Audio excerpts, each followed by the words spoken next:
আজকের রেসিপি তালের চুষি পিঠা বা তালের হাতে কাটা সেমাই পিঠা। এর জন্য প্রথমে 1 বাটি পরিমাণ তালের কাঁচা মান নিয়ে নিলাম। এবার একটি কড়াইয়ে সামান্য সরষের তেল ব্রাশ করে নিয়ে তাতে তালমাইটি ফোটাতে দেবো।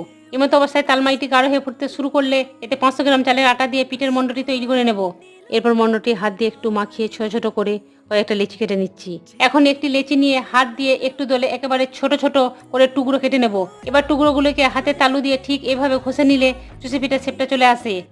এবার এগুলিকে 6-7 ঘন্টার জন্য ফ্রিজে রেখে দেবো যাতে করে এর নরম আর্দ্র ভাবটা কেটে যায়। এবার একটি কড়াই 1 লিটার দুধ দিয়ে ফুটিয়ে নেব।